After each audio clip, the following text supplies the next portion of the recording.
asalaamu aleykum mbokk yeeg xarit yi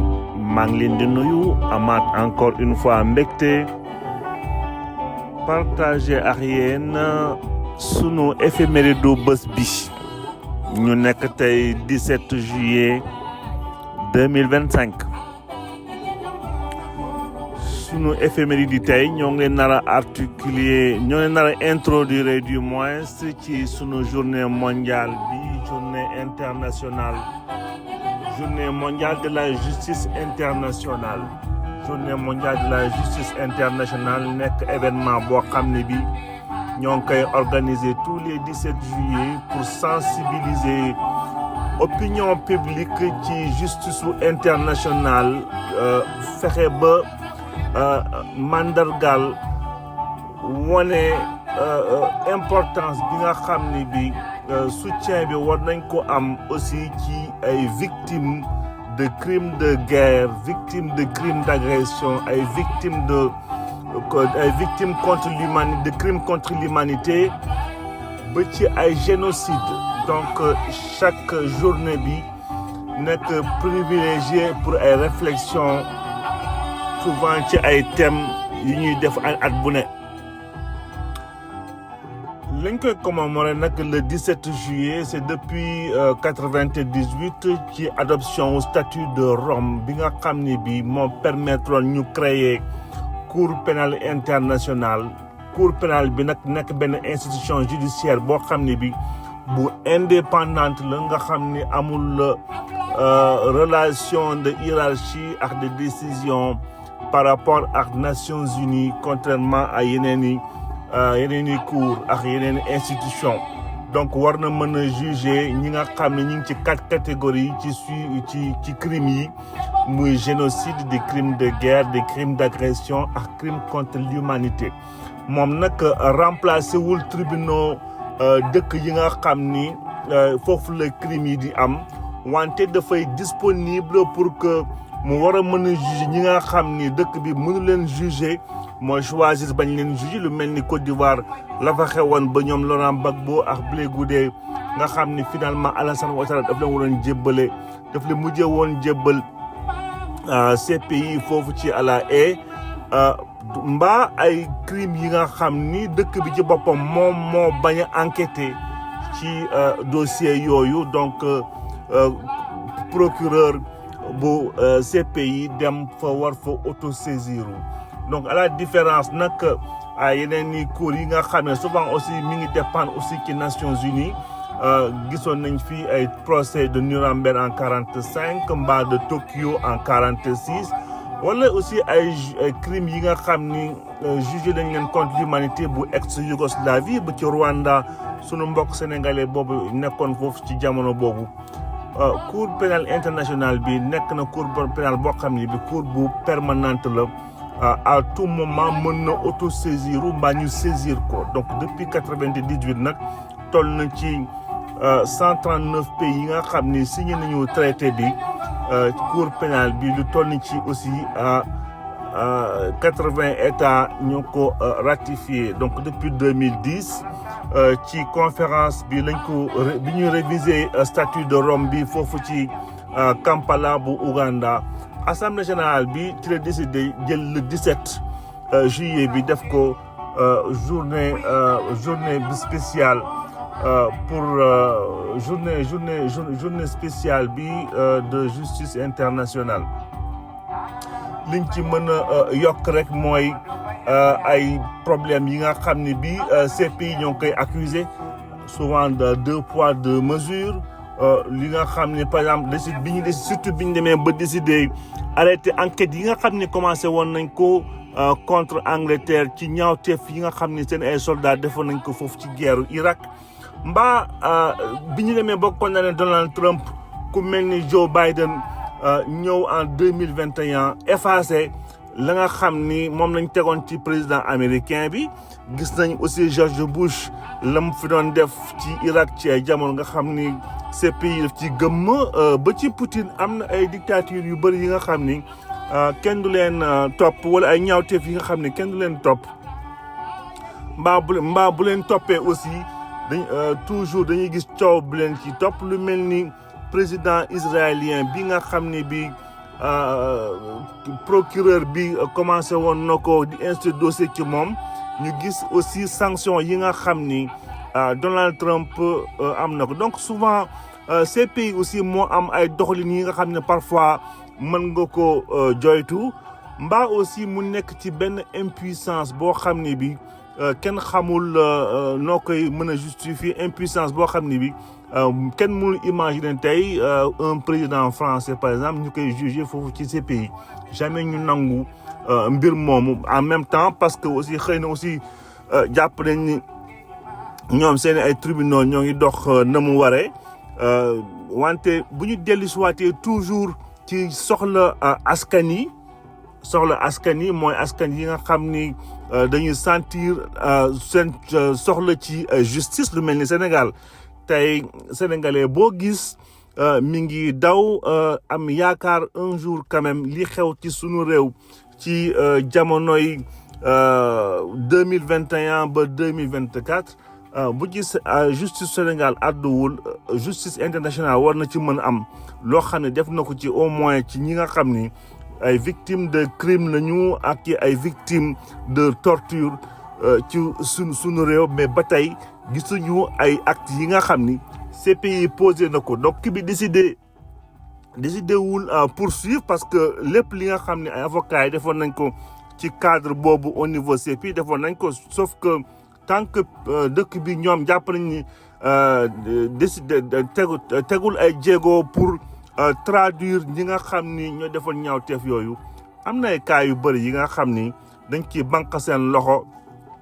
mbaa ñi nga xam ne aussi waroon nañ leen topp lu mel ni ay ñoom Bozizé ak yeneen ay chef de guerre yi nga xam ni waa CPI waroon nañ leen mën topp mais bañ jot ci ñoom aussi mooy tax souvent dara du xew ci sens boobu donc mbir maa ngi noonu justice internationale xaw na compliqué ci réalité internationale ay influence aussi ay influence lobby ay influence ay dëkk yi nga xam ni ñooy freiner projet wu justice internationale bi parfois on se pose aussi des questions est-ce que jar na sax muy amati au final parce que bu ñu xoolee résultats yi dëgg-dëgg fi muy mujjee lu mel ni par exemple Côte d'Ivoire tey daanaka da ngay jàpp ne xëy na amul woon benn ñaawteef bu fa amoon ñañu tegoon loxo ku nekk yaa ngi dox say soxla ñi nga xam ne aussi xëy na aussi ñi ngi woon ci biir xare bi aussi kenn musu leen woon toppee leen en tout cas biir maa ngi noonu am na au moins mérite exister pour que nit ñi di poser wu les questions di xaw a tiital ñenn ñi wante seen résultat toujours c'est un peu mitigé donc leen proposer suñu éphéméride di daaw 17 juillet 2024 dinañ ñaanal ba sum jàmm ba ëllëg dikkaat fii ci sunu àjjuma ji yàggale waxtaan bi bonne journée à tout le monde.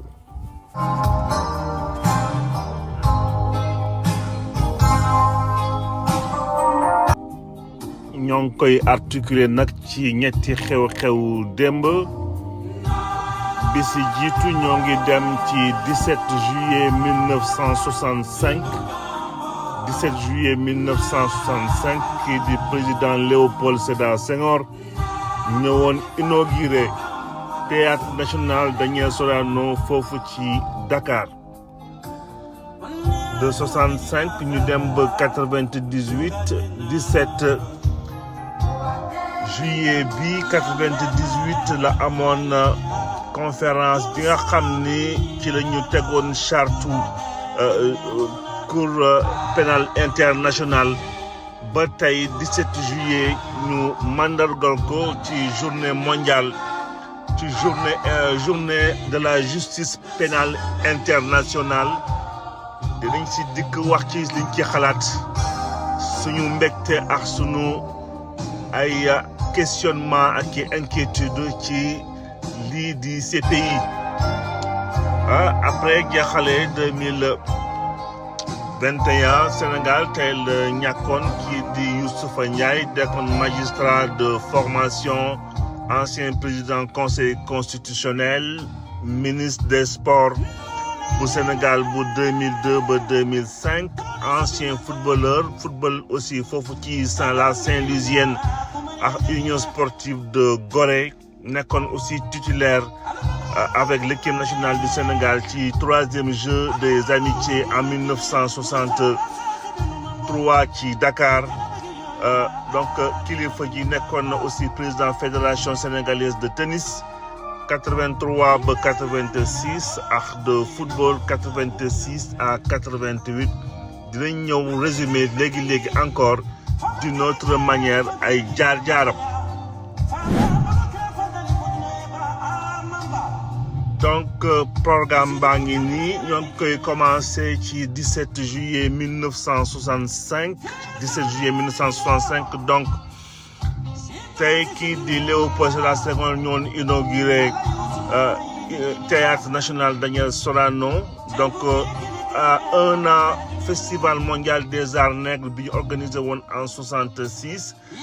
Daniel Sorano ci boppam nag juddu 1920 de 62 daanaka ba muy génn àdduna nekkul woon mag ñu xamee woon ko nag ce qu'on appelle TNP di théâtre national populaire ak ci cinéma français wante moom aussi mu soqeeku woon ci nekkoon descendant famille gouverneur bu Sénégal François Blanchot de Verly bi nga xam ni moo nekkoon gouverneur Sénégal de 1789 ba 1800 ne moom aussi directement waajuram ñu xamee woon ko mu nekkoon benn mulâtre donc Daniel Sorano pour la première fois moom enceinte bi ci boppam lañ fa joué woon théâtre bi Daniel foofu dans tout ki nga xam ni pièce bi ñoo ngi ko attribué Thierno Ba di Lat Dior ou le chemin de l'honneur mise en scène bi Alioune Oumy Diop wante aussi pour la première fois ñu composé foofu pièce bi monté ko interprété ko par des Sénégalais dans le mariage de Sika ñu joué woon ko pour la première fois d'ailleurs le 22 avril 1934 ci ay élèves école normale William Ponty bu Gorée. Par contre le mariage de Sika était plutôt considéré à l'époque coloniale comme étant une pièce de théâtre indigène xëy na loolu moo nekkoon souvent critique bi et que bu fekkee pièce de théâtre de connotation indigène la li ci ëpp souvent angle de vue bi dafay xaw a doy waar donc Léopold Sédar Senghor donc ba muy créé Daniel Sorano amoon yéene quelque part mu liggéey lépp li nga xam ni mooy enracinement wante aussi ouverture benn bi enracinement parce que théâtre national Daniel Sorano fexe woon na ba culture Sénégal lépp ñu mën leen foofu représenté ci ay variété art muy woy muy théâtre muy mise en scène en tout cas lépp li nga xam ni art la ñu waroo ñu mën ko jël génnee ko fépp ci nga xam ni fépp sont représentés ci Sénégal wante aussi dans un langage souvent ils utilisent beaucoup le français pour que ñu mën ko véhiculer mooy ouverture bi à l'international aussi pour que ñëpp mën a jot ci sunu art ak sunu culture donc loolu bi mu koy intérêt boobu mi ngi ko gis donc quelques années avant mi ngi amoon inspiration bi ci bi ñu tabax fii Daniel Sorano ci jamono boobu ci loi bi nga xam ne bi ñoo ngi ko adopté woon le 30 juin par la suite 1966 la ñu créé woon la compagnie théâtre national Daniel Sorano bi nga xam ne bi mooy amoon mission pour diversifier toutes les expressions culturelles bu Sénégal théâtre bi nga xam ne bi ak mu ubbeeku aussi dans le monde loolu lu ñu bëggoon mandargal tey Daniel Sorano wante depuis quelque temps ñu ràññee aussi ci Daniel Sorano quelques problèmes de gestion benn dans un d'une part et puis d'autre part aussi taxawaay bi grand théâtre am tax na ba Daniel Sorano mi ngi sombre de plus en plus mais ñoo ngi ci am encore des souvenirs Daniel Sorano les grands événements yi nga xam ni on voyait Abdou Diouf doon wàcc ci les grandes fêtes Daniel Sorano ci ay animation yi nga xam ni Youssou Ndour daawoon na ko def tout ça ça reste encore dans notre mémoire ci sunu historique aussi des moments de télévision quelque part ci sunu réew donc Daniel Sorano joué na rôle bu am solo